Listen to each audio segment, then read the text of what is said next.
A paz do Senhor, amados. Aqui estamos nós para mais uma lição da Escola Bíblica Dominical. Aproveitando, peço a você que se inscreva no nosso canal, deixe o seu like e ative o sininho para que você seja notificado de novas publicações. Deus te abençoe, a paz de Cristo.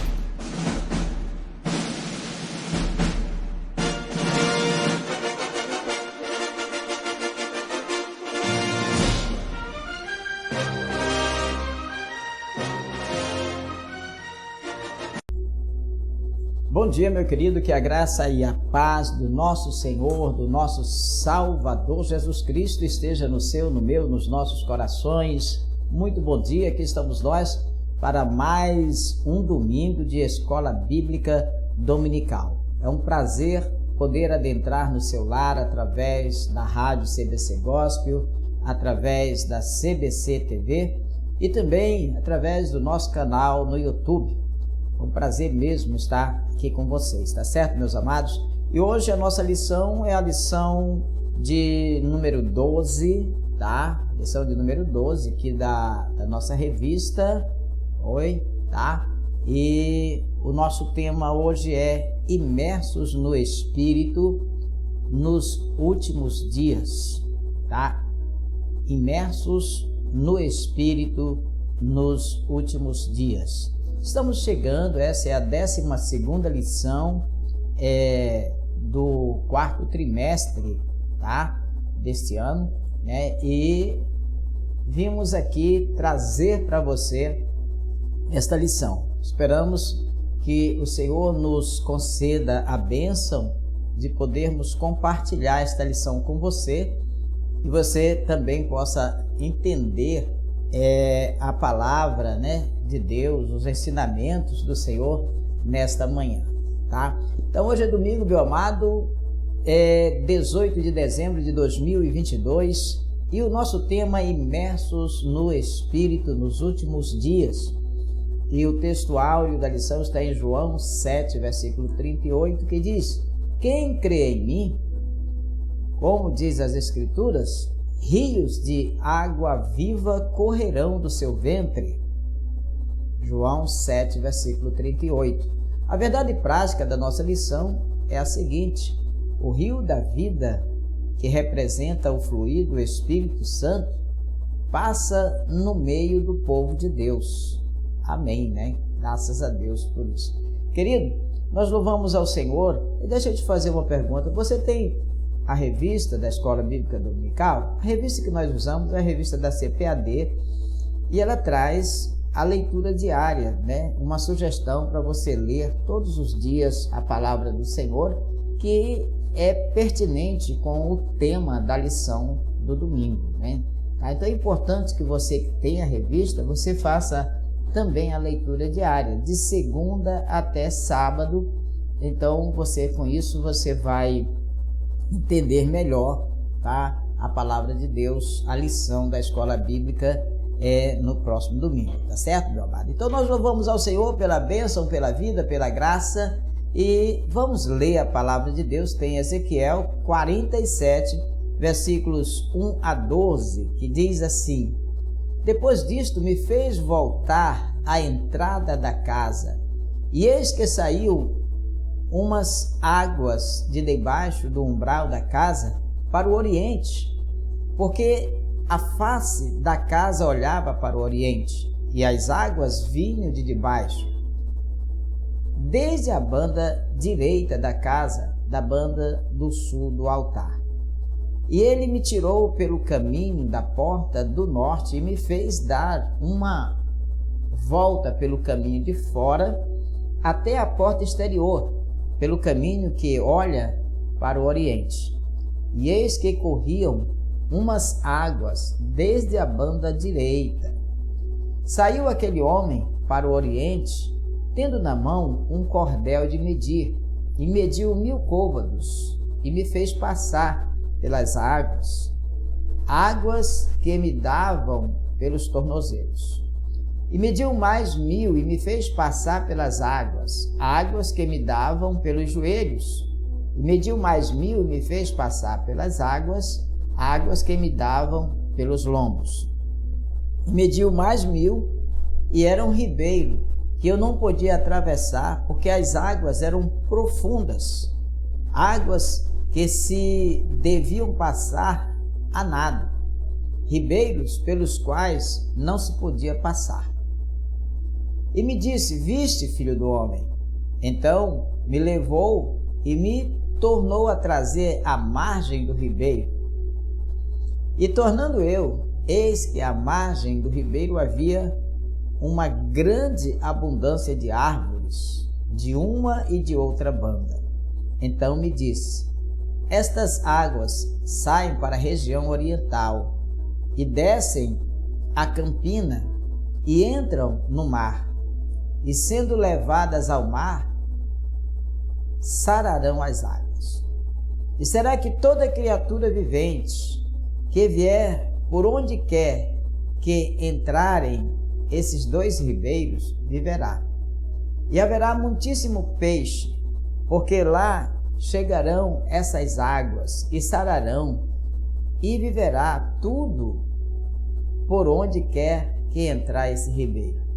Será também que os pescadores estarão juntos dele, desde o Engede até o Eglaim. Haverá lugar para estender as redes. O seu peixe, segundo a sua espécie, será como o peixe do mar grande, em multidão excessiva. Mas os seus charcos e os seus lamaceiros não sararão, serão deixados para sal. E junto do ribeiro, à sua margem, de uma e de outra banda, subirá toda sorte de árvore que dá fruto para se comer. Não cairá a sua folha, nem perecerá o seu fruto. Nos seus meses produzirá novos frutos, porque as suas águas saem do santuário, e o seu fruto servirá de alimento, e a sua folha de remédio. Amém? Querido Deus, nosso Pai, quero agradecer a leitura da Tua Palavra, pedir ao Senhor que nos capacite para, meu Deus, compartilhar esta palavra com todos aqueles que nos acompanham na rádio, na TV, no nosso canal no YouTube, todos aqueles, ó Deus, que irão ter acesso à lição deste domingo. Que o Senhor venha nos dar entendimento, Pai, tanto para entender quanto para compartilhar com os teus filhos, em nome do Senhor Jesus Cristo. Amém e amém. Louvado seja, meu amado, o nome do Senhor nosso Deus. Mais uma vez estamos aqui e eu quero pedir para você que está no nosso canal no YouTube, se inscreva no canal se você ainda não é inscrito, para me ajudar, tá certo? E também eu quero pedir para você que compartilhe, tá, com seus amigos, tá, o nosso canal, esse vídeo, deixe o seu comentário, deixe lá o seu like, ative o sininho para você ser notificado das novas publicações que haveremos de publicar em nome do Senhor Jesus. Tá certo, querido? Então, Deus abençoe você, Deus abençoe sua família. Olha, meu amado, é incrível, né, o que nós temos diante de nós aqui, tá? No capítulo 47, né? Então, amados, esse capítulo é um dos capítulos mais conhecidos dos leitores do livro de Ezequiel. E na lição de hoje nós veremos que este capítulo tem um aspecto escatológico, tá? Sob uma relação com o período do milênio. Então esse capítulo ele tem um dos aspectos pneumatológico, ou seja, as águas descritas no livro podem ser comparadas ao enchimento do crente com o Espírito Santo. E, finalmente, o presente capítulo desdobra também a visão escatológica do livro com o reavivamento geológico do Vale do Mar Morto. Portanto, a lição desta semana tem lições preciosas para a nossa vida. Queridos, o objetivo da lição é expor o aspecto escatológico do capítulo 47 de Ezequiel, como também apontar a implicação pneumatológica da profecia. No terceiro tópico, nós vamos descrever o contexto geológico do Vale do Mar Morto. Tá? Então é importante, amados, nós vermos com atenção a lição de hoje. Uma das imagens mais bonitas do livro de Ezequiel é as águas do templo sendo levadas até o Mar Morto, sarando as suas águas. É uma belíssima imagem do que o Espírito Santo faz na vida do ser humano hoje. Tá? Então nós somos conhecedores das notícias, né, do que vem acontecendo com o Mar Morto, né, como estão acontecendo, né, de surgimento de lagos com água doce, a vegetação crescendo, né, à margem do Mar Morto, até mesmo peixes já têm vida no Mar Morto.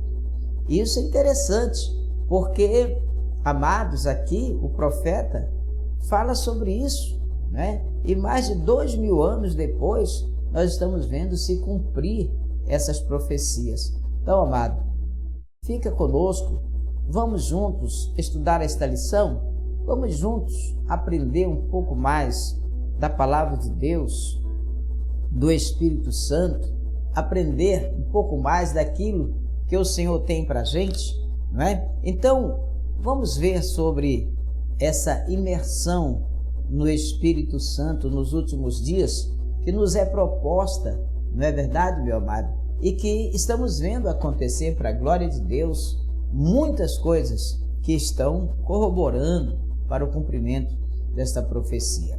Amém, amados? A palavra-chave da nossa lição é imersão, tá? A palavra-chave é imersão, tá? Então, falando aqui sobre o aspecto escatológico, por exemplo, né? Nós vemos aqui a nascente do rio. No versículo 1, diz: depois disto me fez voltar à entrada da casa, e eis que saíam umas águas de debaixo do umbral da casa, para o oriente, porque a face da casa olhava para o oriente, e as águas vinham de baixo, desde a banda direita da casa, da banda do sul do altar. Nós vimos na primeira lição deste trimestre que o livro de Ezequiel antecipa, queridos, o aspecto apocalíptico das Escrituras Sagradas. A visão nessa passagem ela é futurística e também literal. E as evidências, tanto internas quanto as evidências externas, dão sustentação para uma interpretação escatológica e também literal. O umbral da casa. Bom, o umbral da casa, amados, é uma referência ao templo da visão do profeta, aqui no 40, versículos 1 e 2, né? 40, versículo 1 e 2, que diz: no ano 25º do nosso cativeiro, no princípio do ano, no 10º dia do mês, 14 anos depois que a cidade foi ferida, naquele mesmo dia veio sobre mim a mão do Senhor e me levou para lá. Em visões de Deus, me levou à terra de Israel e me pôs sobre um monte muito alto. E havia sobre ele como edifício de cidade para a banda do sul. Então nós vimos na primeira lição do trimestre que o livro de Ezequiel ele antecipa, né, o aspecto apocalíptico nas Escrituras Sagradas, tá? Então, amados, a visão nessa passagem ela é futurística e também é literal. E as evidências, tanto as evidências internas quanto as externas, dão sustentação para uma interpretação escatológica e literal, né? Então, o umbral da casa é uma referência ao templo, tá? Da visão do profeta. Os detalhes desse complexo, como dimensões de área, dependências e medidas, sugerem um templo literal. Isso, amados, é simples de entender.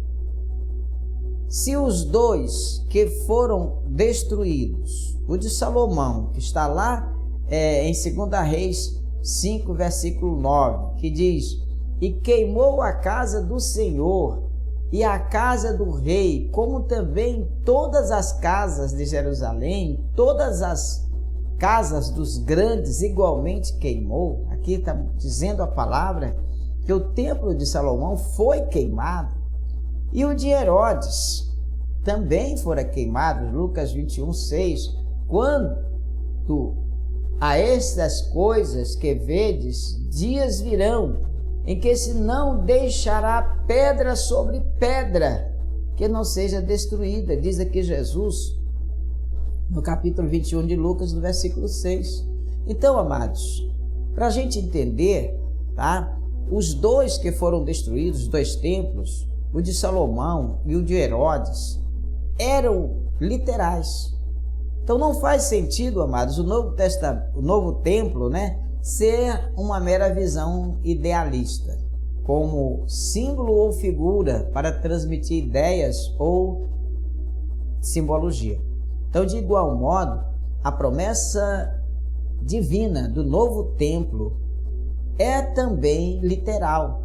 Se nós vemos aqui, irmãos, em Joel, no capítulo 3, versículo 18, diz assim: e há de ser que naquele dia os montes destilarão mosto, e dos outeiros manará leite, e todos os rios de Judá estarão cheios de águas, e sairá uma fonte da casa do Senhor, e regará o vale de Sitim.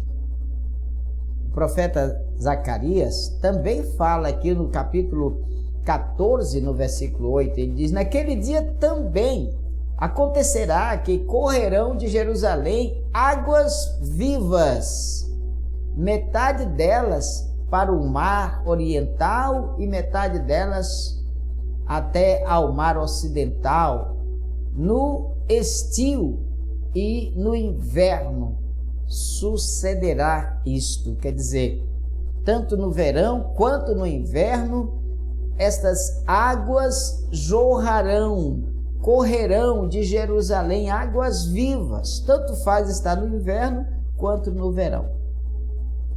Então, amados, aqui no versículos 2 e o versículo 3, diz assim: e ele me tirou pelo caminho da porta do norte e me fez dar uma volta pelo caminho de fora até a porta exterior, pelo caminho que olha para o oriente, e eis que corriam umas águas desde a banda direita. Diz o 3, diz assim: saiu aquele homem para o oriente, tendo na mão um cordel de medir, tendo na mão uma trena, né? Vamos adaptar aqui para os nossos dias. Então, e mediu 1000 côvados e me fez passar pelas águas que me davam pelos tornozelos. Olha, aqui nós temos um guia celestial, né? Alguém que estava guiando o profeta nessa trajetória, tá? Nesse episódio, neste evento desta revelação. Um personagem que aparece desde o início da visão do novo templo. Um homem cuja aparência era como a aparência do cobre, tendo um cordel de linho, tendo uma trena, né, um objeto de medir, de linho na mão e uma cana de medir. Tá? No versículo 40, no capítulo 40, versículo 3 de Ezequiel, diz assim: E havendo-me levado ali, eis que um homem cuja aparência era como a aparência do cobre. Quer dizer, este homem reluzia, né? O cobre polido, ele reluz. Aparência como a aparência do cobre, tendo um cordel de linho na mão e uma cana de medir, estava em pé na porta. Então, amados, ele continua como Cicerone nesse passeio. Esse anjo fez Ezequiel sair pelo portão do norte e dessa forma fez com que Ezequiel contornasse o templo no sentido horário, tá? No sentido horário, assim, ó, tá? Contornasse o templo no sentido horário, em direção ao oriente. Isso porque, amados, a porta oriental estava fechada. Esta porta estará fechada, não se abrirá. Ninguém entrará por ela, porque o Senhor, Deus de Israel, entrou por ela. Por isso, estará fechada. Se você for aqui no capítulo 44 de Ezequiel, versículo 2, nós encontramos esta palavra: E disse-me o Senhor, esta porta estará fechada, não se abrirá. Ninguém entrará por ela, porque o Senhor Deus de Israel entrou por ela. Por isso, estará fechada. Então, no período dos 2 templos, essa porta nunca esteve trancada. Isso revela o caráter escatológico da visão do profeta Ezequiel. Certamente, amados, o templo que Ezequiel se refere aqui não é nem o templo de Salomão, nem o outro templo, tá? Do templo de Herodes, mas sim um novo templo, o templo do milênio, né? Então, queridos, esta é uma visão de caráter escatológico e realmente uma visão futurista. Bem, o terceiro ponto desse primeiro tópico, que são os aspectos escatológicos, nós vemos aqui no versículo 12 o seguinte: E junto do ribeiro, à sua margem, de uma e de outra banda, subirá toda sorte de árvore que dá frutos para se comer. Não cairá a sua folha, nem perecerá o seu fruto.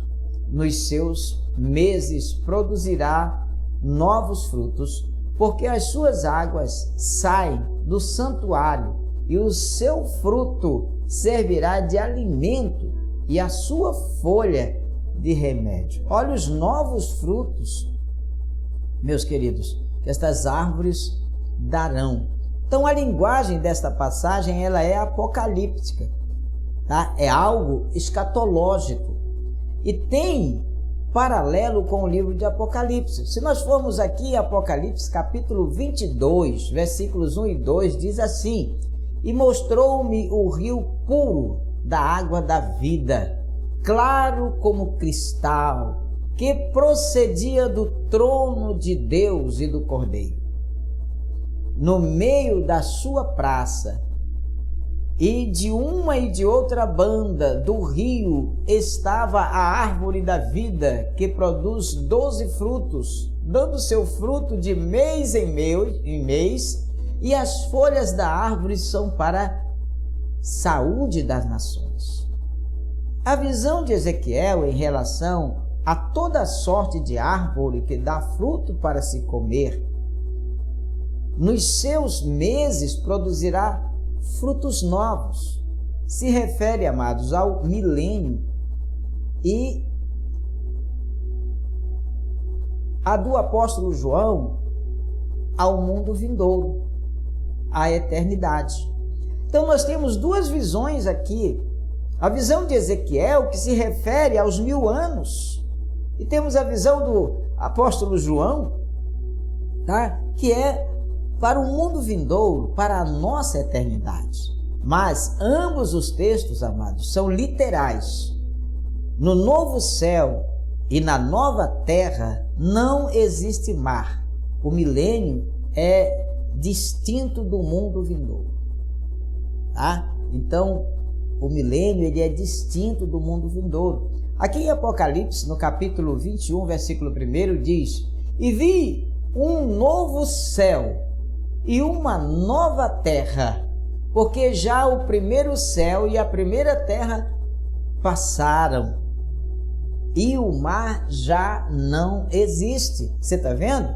Então, o milênio é distinto do mundo vindouro. O milênio é aqui. O mundo vindouro será, queridos, num novo céu, numa nova terra. Esse mundo aqui já haverá passado.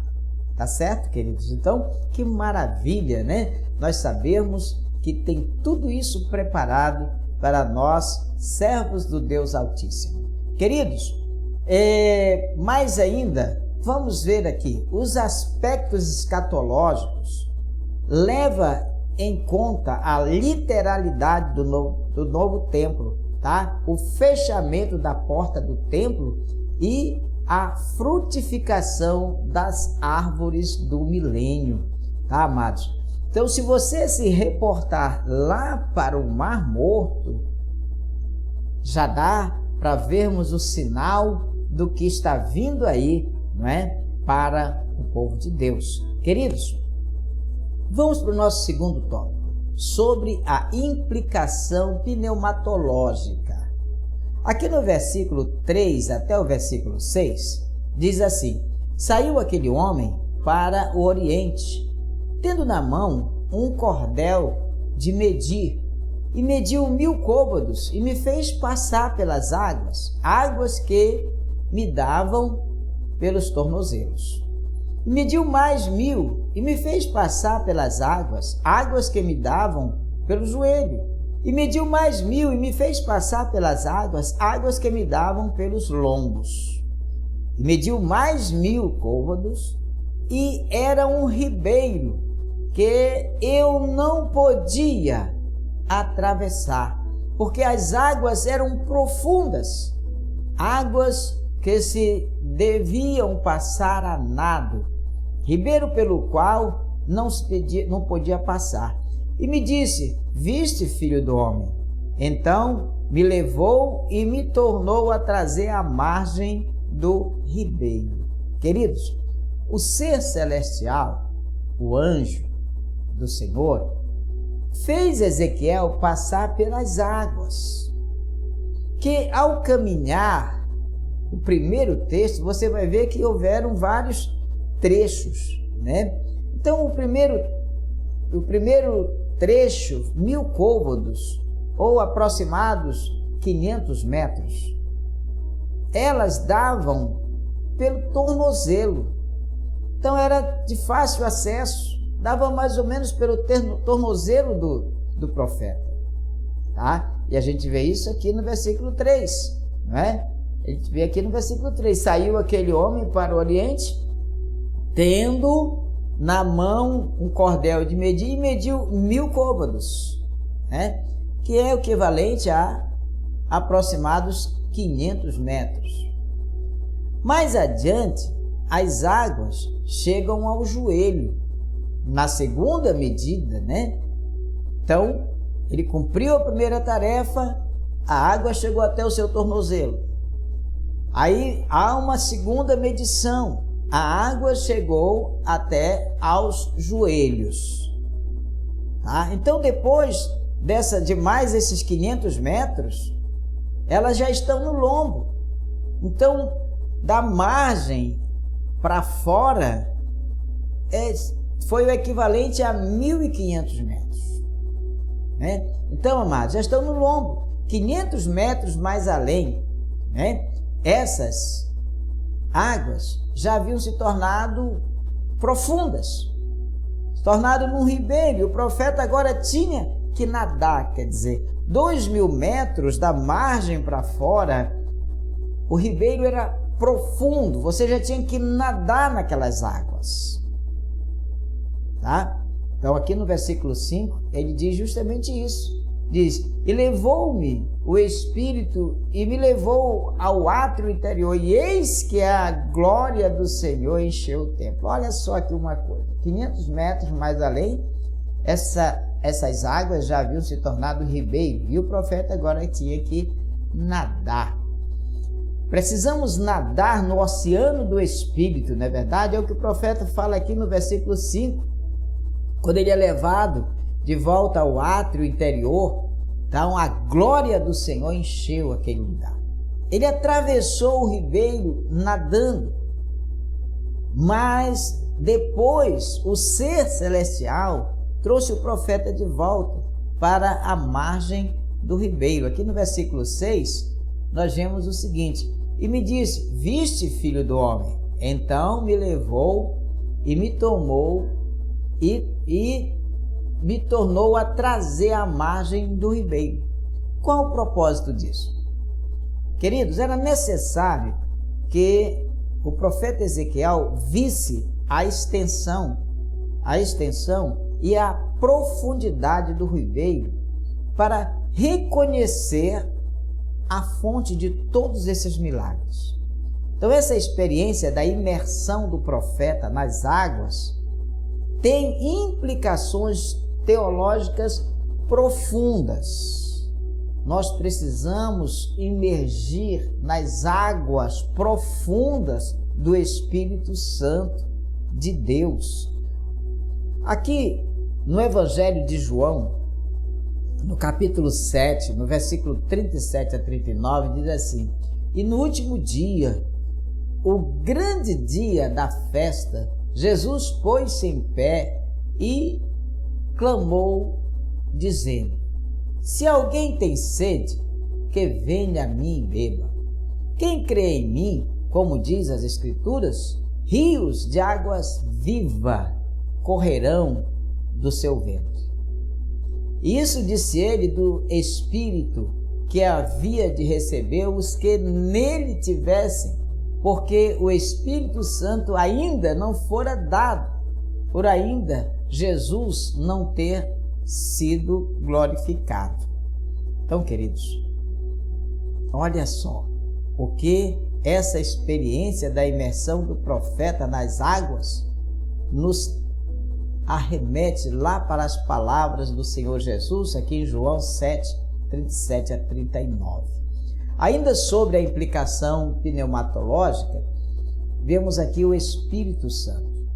A imersão de Ezequiel, amados, nessas águas, pode ser comparada ao crente cheio do Espírito Santo, visto que a água é um dos símbolos do Espírito. 1 João, no capítulo 5, versículo 6, diz: este é aquele que veio por água e sangue, isto é, Jesus Cristo, não só por água, mas por água e por sangue. E o Espírito é o que testifica, porque o Espírito é a verdade. Então o Espírito Santo ele é ilustrado como água, pois assim como a água é indispensável à vida física de qualquer ser vivente, da mesma maneira o Espírito Santo é indispensável à vida do homem de Deus, da mulher de Deus, à vida do cristão. A água ela refresca, a água ela refrigera, a água ela dá uma sensação de tranquilidade, uma sensação de bem-estar. E é isso que o Espírito Santo realiza na vida do crente. O profeta Isaías, aqui no capítulo 44, versículo 3, ele diz: porque derramarei água sobre os sedentos e rios sobre a terra seca. Derramarei o meu espírito sobre a tua posteridade e a minha bênção sobre os teus descendentes, diz o Senhor através do profeta Isaías. Então, amados, não podemos esquecer que o Senhor Jesus Cristo, ele é a fonte de água viva. Aqui em João 4,14 ele diz: mas aquele que beber da água que eu lhe der, nunca terá sede, porque a água que eu lhe der se fará nele uma fonte de água e jorrará para a vida eterna. Ainda, amados, sobre as implicações pneumatológicas, temos aqui a imersão nas águas e no Espírito.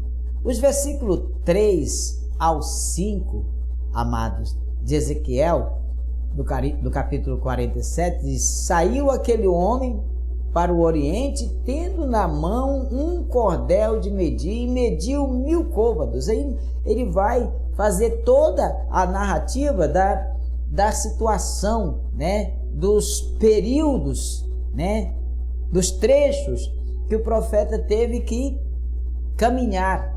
E a água foi até no lombo, e veio o 4º período, né, em que ele já teve que atravessar a nado. Então o Espírito Santo é a terceira pessoa da Trindade, ou seja, é uma pessoa. Tá? Jesus falando disso aqui em Mateus 28, verso 18, ele diz assim: portanto, ide, ensinar todas as nações, batizando em nome do Pai, do Filho e do Espírito Santo. Né? Então, queridos, é uma pessoa da Trindade, ele é uma pessoa. Como ele pode ser uma pessoa e os crentes serem cheios dele? Diz aqui em Atos 2:4 que todos foram cheios do Espírito Santo. Então, serem cheios do Espírito Santo é uma expressão que indica estar o cristão nos domínios do Espírito. Tá? Você vê aqui em Atos 4, versículo 8, diz assim: então Pedro, cheio do Espírito Santo, lhes disse: principais do povo e vós, anciãos de Israel.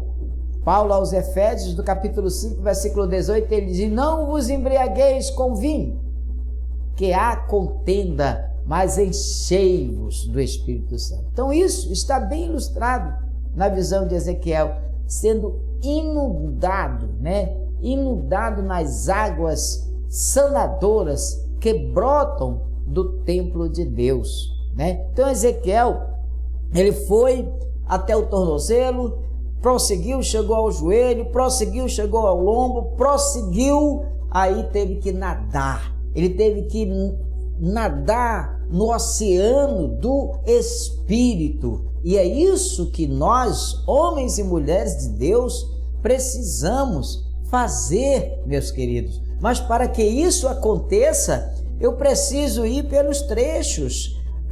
Os primeiros 500 metros, eu preciso caminhar e vai molhar o meu tornozelo. Depois eu preciso caminhar mais 500 metros e vou molhar até o meu joelho. Depois mais 500 metros vai até o lombo. E aí depois, se eu prosseguir, se eu não desistir, eu vou insistir e eu vou nadar no oceano do Espírito. Que coisa maravilhosa, não é verdade, meu amado? Que coisa maravilhosa, esse Deus tremendo, poderoso é o Senhor, não é verdade? Então, amados, a água é o maior símbolo da implicação pneumatológica do capítulo 47 do profeta Ezequiel, do livro de Ezequiel, tá? Então, queridos, a repartição da terra que começou a ser descrita aqui no capítulo 45, de 1 a 8, continua no 47:13, no 48:35, mas aqui nós encontramos um interlúdio poético acerca de águas refrescantes para as nações. Elas vinham de debaixo do umbral da casa, do templo, para o Oriente. Note, essa água na redenção vinha de debaixo da banda do sul do altar. Em sua visão, o profeta Ezequiel foi levado para observar a corrente de água fluindo através do templo. Visto que a água estava fluindo do lado sul, o profeta foi levado para fora, pelo caminho da porta do norte, até a porta exterior. e então para o leste, seguindo a correnteza das águas. Queridos, precisamos seguir a correnteza das águas do Espírito. O nosso terceiro tópico fala sobre o contexto geológico do Vale do Mar Morto. Olha, amado, no versículo 7 de Ezequiel 47 diz assim: tornando eu, eis que à margem do ribeiro havia uma grande abundância de árvore de uma e de outra banda. Olha, amados, o Arabá em hebraico, em hebraico, Ravá, literalmente árido, mas aparece também no Antigo Testamento como planície, lá em Deuteronômio, no capítulo 1, versículo 1, que diz: estas são as palavras que Moisés falou a todo Israel, da além do Jordão, no deserto da planície, defronte do mar de Suf, entre Parã e Tofel e Labã e Erezote. Então, amados, ou planície ou deserto, então é o nome de um vale, né? É o nome de um vale. Lá em Juízes 18, nós vemos isso também: passará até ao lado de fronte de Arabá para o norte e descia a Arabá. Está o nome de um vale que se estende. Esse vale se estende desde de Galileia, no norte de Israel, e vai até o Golfo de Arabá, no sul do país, lá na margem do Mar Vermelho, diante de Suf. Então, nessa região se localiza o Mar Morto. Aqui em Juízes, em Josué 3, versículo 16, diz: pararam-se as águas que vinham de cima, levantaram-se num montão muito longe da cidade de Adã, que está da banda de Sertã, e as que desciam ao mar das Campinas, que é o mar salgado. Faltavam de todos, e separaram-se. Então passou o povo defronte de Jericó. Olha, amados, o mar salgado, o mar morto. Parte da região era território da antiga Pentápolis, que incluía as cidades de Sodoma e Gomorra, cuja destruição trouxe esterilidade para aquela região, de modo que ali não nasce planta alguma, nem mesmo capim. Tá? No entanto, a palavra profética contempla o surgimento, amados, de abundância de árvore nessa região, como resultado das bênçãos das águas vivificadoras. Então, esse quadro profético é um quadro do milênio. Então, amados, com relação ao contexto geológico do Vale do Mar Morto, no versículo 8, falando no Mar Morto, diz que: então me disse, estas águas saem para a região oriental e descem a Campina e entram no mar, e sendo levadas ao mar, sararão as águas. Essas águas, sendo levadas ao mar, sararão as águas. Esse mar, amados, é o Mar Morto, ou o Mar do Sal, como também é conhecido, tá? Mar Salgado, Mar das Campinas, ou Mar de Arabá. Então, esses são os nomes dados ao mesmo local, tá? Então, localiza-se aonde? Localiza-se na depressão mais profunda do planeta. O Mar Morto, o Mar Salgado, o Mar das Campinas, está a 396 metros abaixo do nível do mar. E esse mar ele é alimentado pelas águas do Jordão e de também uns poucos córregos menores, visto que o lago não possui escoamento natural. Então, suas águas são eliminadas por meio da evaporação. Então, essas águas possuem uma salinidade incomum que vem desses riachos, fluindo através do solo que é salitoroso, tá? Alimentados por fontes sulfurosas. Então não há vida nessas águas. Não há vida nessas águas que contêm mais de 30% de sais minerais, ao passo que a média dos oceanos é 3%. Então você vê quão salgado é o Mar Morto, que nem vida tem lá. Então é uma das fontes de riquezas minerais. Então a vida no Mar Morto, tá? Aqui no versículo 9, versículo 10, diz assim: será que toda criatura vivente que vier por onde quer que entrarem esses dois ribeiros viverá. E haverá muitíssimo peixe, porque lá chegarão essas águas e sararão, e viverá tudo por onde quer que entrar esse ribeiro. Será também que os pescadores estarão junto dele, desde Engede até em Eglaim.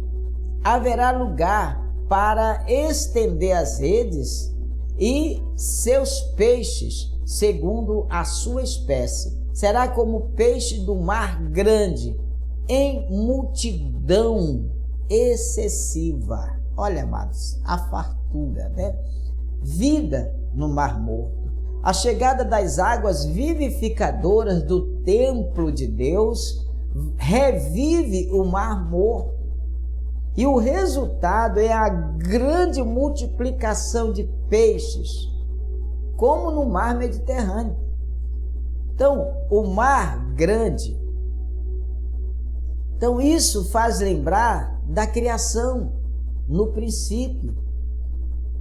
Tá? Os pescadores em Engedi até em Eglaim lançarão suas redes para apanhar os peixes. Um cenário nunca visto até então na história. Engedi é um pequeno oásis localizado no deserto da Judéia, próximo ao Mar Morto, tá? Onde Davi se acampou quando perseguido por Saul. Eglaim é uma localidade desconhecida. Há quem afirme que fica na outra margem do mar, que seria hoje a Jordânia, mas a linguagem parece indicar sentido norte-sul e não leste-oeste. Então, queridos, ainda aqui sobre o contexto geológico do Vale do Mar Morto, né? Nós vemos aqui sobre os charcos, lamaceiros com sal, que não serão restaurados, diz aqui. Tá? No versículo 11, né? Ele fala justamente isso. Mas os seus charcos e os seus lamaceiros não serão, não sararão, serão deixados para sal. Há ainda muitas controvérsias. Como a vida não se estende além das águas da salvação que fluem do templo, talvez a morte continue nesses buracos salinos. A descrição do milênio em Isaías indica haver pecado e morte em escala reduzida, nascimento e envelhecimento. Mas há quem afirme que esses charcos serão de grande utilidade para a economia por causa da abundância das riquezas minerais, até para o tempero como o sal, tá? Como o sal para os sacrifícios, mas não há unanimidade sobre nenhum desses pensamentos, são apenas conjecturas. Então, amados, veja só, né? A abundância de árvores como resultado da bênção das águas purificadoras na região do Mar Morto é a prova da nova realidade do milênio, né? É a prova da realidade do milênio. Tá, querido? Então presta só um pouco de atenção aqui. O Vale do Jordão é a depressão geológica no qual o Mar Morto se encontra. Então, esse mar tem uma água tão salgada que não há vida nela. As águas que vinham do altar desaguavam no Mar Morto e sarando-lhe, de modo que a vida era novamente possível nesse mar. Esta é uma outra característica da água que flui do templo de Deus. Esta água dá vida. O poder de Deus pode transformar-nos, não importa quão apáticos ou corruptos possamos ser. O poder de Deus pode curar até mesmo aqueles que se sentem confusos e têm esperança. E para concluir, amados, as águas terapêuticas do rio da visão de Ezequiel, elas saem de debaixo do umbral. E as águas cristalinas que saem do trono de Deus e do Cordeiro, em Apocalipse, apontam para Cristo e o Espírito Santo. Então é significativa a presença do rio no Éden, no princípio. No relato da criação e do rio da vida no mundo vindouro. Então o rio da visão de Ezequiel fica entre eles, ou seja, entre o primeiro e o último. Vemos em tudo isso, amados, a restauração escatológica da terra e a efusão do Espírito Santo sem medida. Amém, amado? Louvado seja o nome do Senhor, nosso Deus. Então, nesse momento, você que estava atento à lição, se lembra de alguns pontos para a gente revisar aqui? Por exemplo, onde nasce o rio das águas vivificadoras? Você lembra? Você está com a sua Bíblia?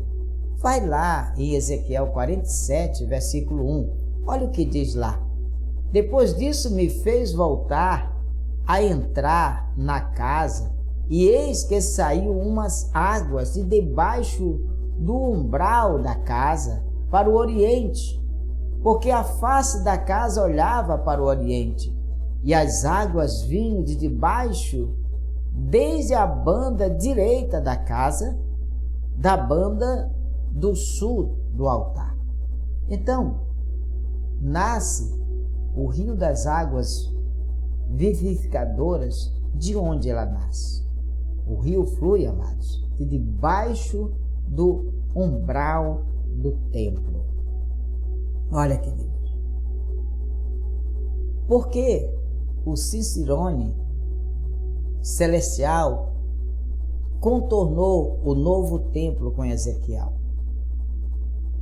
Diz aqui no capítulo 44, versículo 2, e disse-me o Senhor, esta porta estará fechada, não se abrirá, ninguém entrará por ela, porque o Senhor Deus de Israel entrou por ela, por isso estará fechada.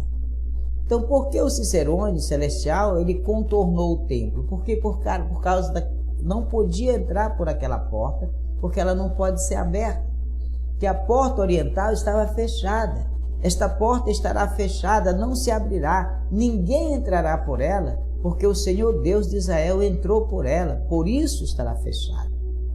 Olha, queridos. E o significado imersos nas águas, ou cheios do Espírito Santo. Ser cheio do Espírito Santo é uma expressão que indica estar o cristão nos domínios do Espírito.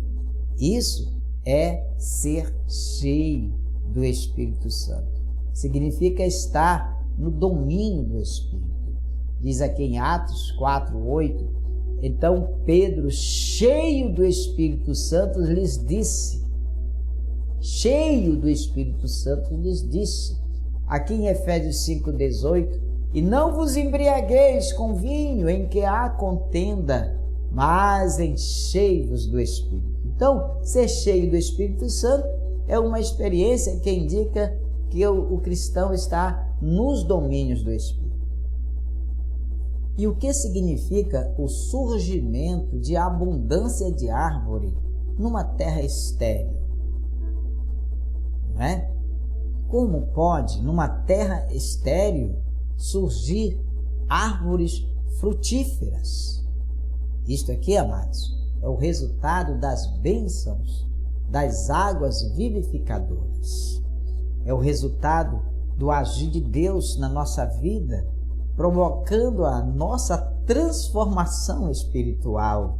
Queridos, o que acontecerá com as águas do Mar Morto com a chegada das águas vivificadoras? Né? O que vai acontecer? Olha o que diz aqui no 47:10.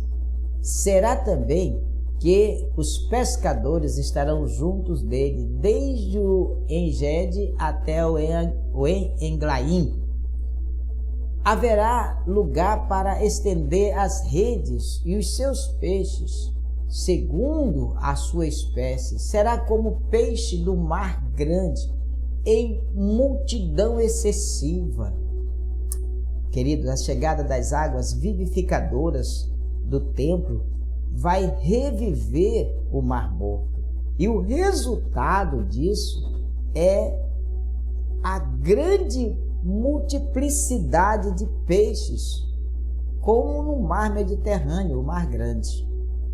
Olha, amados, que coisa linda, que maravilha, né? Sabermos do agir de Deus, sabermos do que Deus está operando, fazendo, realizando, né? E essas profecias, nós estamos vendo elas chegarem até nós. Aqui nós encerramos a nossa lição. Eu espero que você tenha entendido.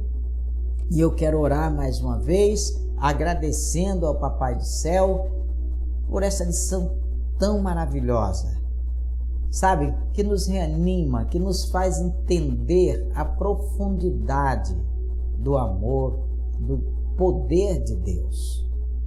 É esse poder restaurador, né? E que você, meu amado, siga esses passos, né? Vá, navegue no oceano do Espírito. Tá bom, meu amado? Querido Deus, o nosso Pai, que o Senhor venha abençoar as nossas vidas, que o Senhor venha nos trazer entendimento, discernimento, e tudo que nós ouvimos, que falamos e ouvimos aqui, que o Senhor venha nos esclarecer. Abençoa, meu Deus, as nossas vidas. Abençoa, meu Pai, as pessoas que assistiram, meu Deus, esta lição através do rádio, da TV ou aqui no canal no YouTube. Pai, abençoa estas vidas. Em nome de Jesus. Amém e amém. Louvado seja o nome do Senhor. Meu querido, eu quero fazer um convite para você. Neste domingo, daqui a pouco, às 7h30, eu estarei lá na sede da nossa igreja, na Travessa Magalhães Barata, bem próximo à Escola Aloysio Chaves, aqui em Santo Antônio do Pauá. Nós vamos estar ali ministrando esta mesma lição de forma presencial, com a participação de vários alunos. Então, a interatividade, né, a discussão dos pontos, dos tópicos, é muito mais interativa e é muito gostoso você estar ali também. Então, faça um convite para você estar com a gente lá, tá bom? Vai lá participar, vai ser uma alegria ter você ali. Mas também, se você não pode participar da escola bíblica, eu convido você para estar conosco nesta noite de domingo, às 19 horas, em qualquer uma das nossas igrejas, aqui no estado do Pará, lá no estado do Amapá, tá? Faça-nos uma visita. Jesus vai abençoar a sua vida grandiosamente. Espero que você tenha entendido a lição e espero você em uma das nossas reuniões, tá? Para eu conhecer você, te dar um abraço e me alegrar com a sua presença. Tá certo, meu querido? Então, fica na paz de Cristo, que Ele te abençoe. Se você está na rádio, compartilhe o link com as pessoas amigas. Se você está na TV, compartilhe o link com as pessoas amigas. Se você está aqui no YouTube, se você já é inscrito, compartilhe para que outras pessoas se inscrevam. Se você não é inscrito, se inscreva, tá?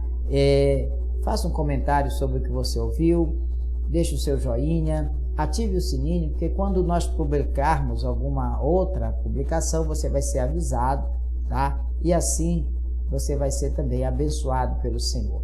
Quero te agradecer pela paciência, pela dedicação de ter estado com a gente até o final desta lição. Tá certo, meu amado? Então, Deus te abençoe, fica na paz de Cristo e que Ele te proteja e guarde você e a sua família sempre, sempre, sempre, em nome do Senhor Jesus. Amém?